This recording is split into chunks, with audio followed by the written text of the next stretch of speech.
The Europeans killed 6 million Jews out of 12 million.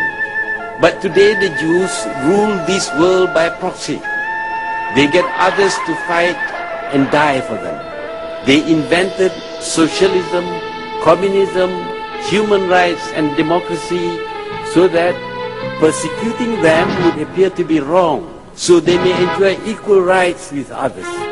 With these, they have now gained control of the most powerful countries, and they, this tiny community, have become a world power.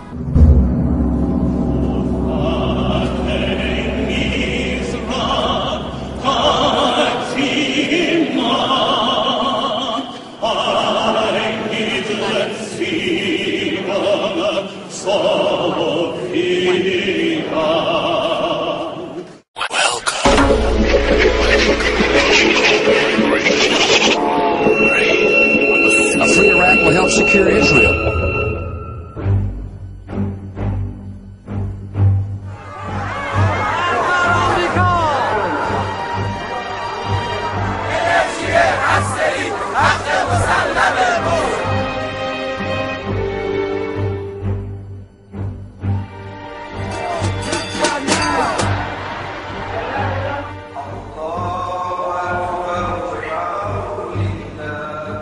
Israel lives!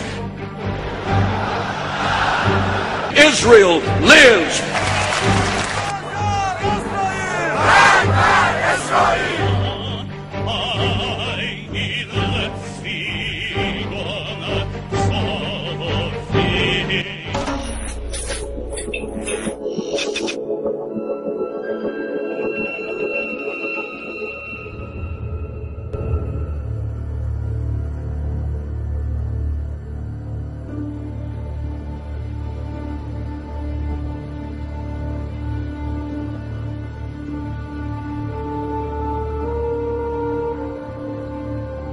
Yeah, so you can see it came out March 23rd, 2006.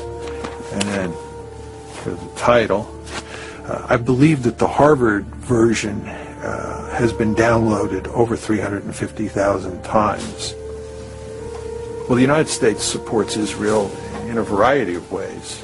We give them all sorts of military and economic support, roughly $3 billion a year.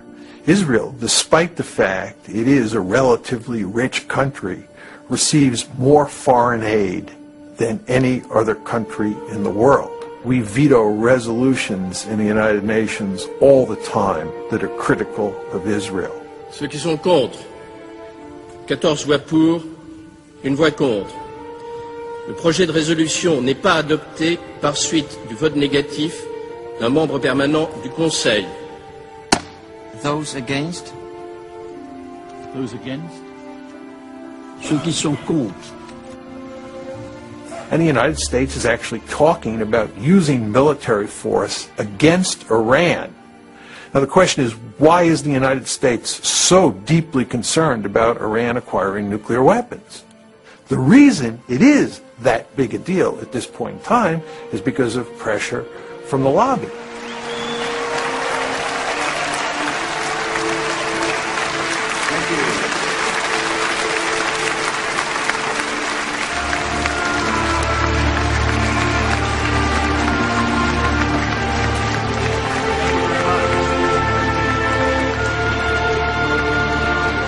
The article basically says that inside the United States there is a powerful interest group that is deeply committed to shaping American foreign policy in ways that work to the benefit of Israel.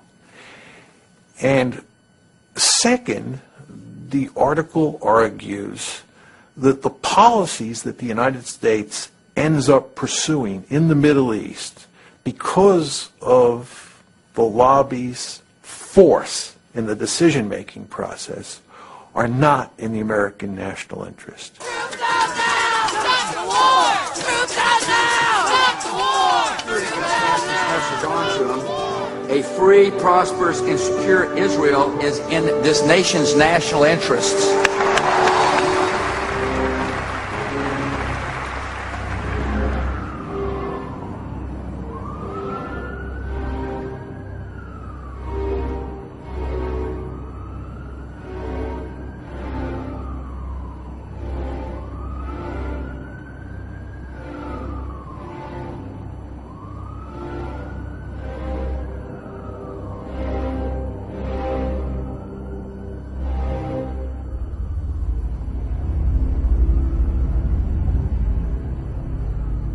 The scholarship is appalling in this piece.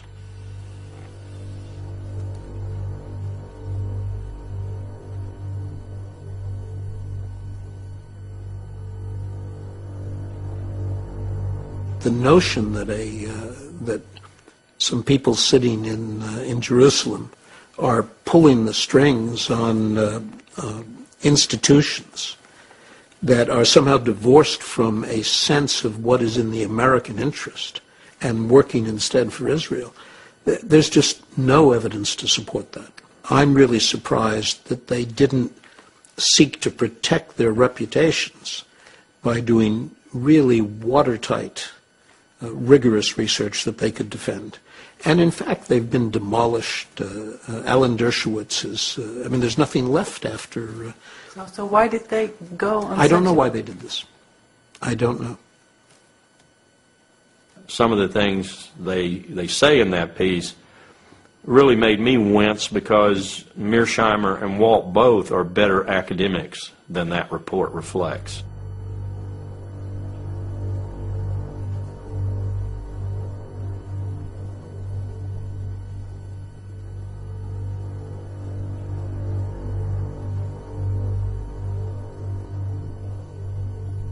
But it does shed some light on a number of aspects, the most important of which is that we don't debate this issue in America. You can't talk about this in America. That's the most important thing they did. The second thing they did was call into question, post-Cold War, the strategic value of Israel to America. 10 years ago, you couldn't even talk about the Israel lobby. Today, we can. We do. It's explosive, it's controversial, but we do.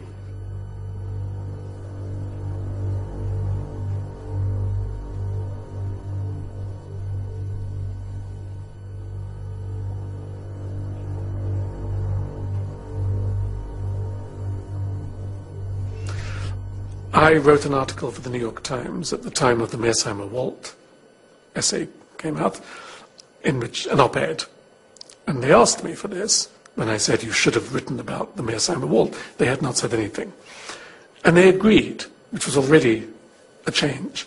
But they insisted that somewhere in the article I identify myself as a Jew, because this would give them protection. Controversial article about the Israel lobby. Yes, but he's Jewish. It's okay. That's where we are. It's not fun to be called an anti-Semite. It's not fun to be told that your scholarship is shoddy. And it's not fun to be pounded day after day and to see very few people standing up in your defense. But again, we knew that was coming. We knew that was the price of writing the article. They're right, but they're wrong. Now, they're right from a strictly geopolitical, geostrategic point of view. That is to say, what I spent my life studying. Israel no longer provides the United States a strategic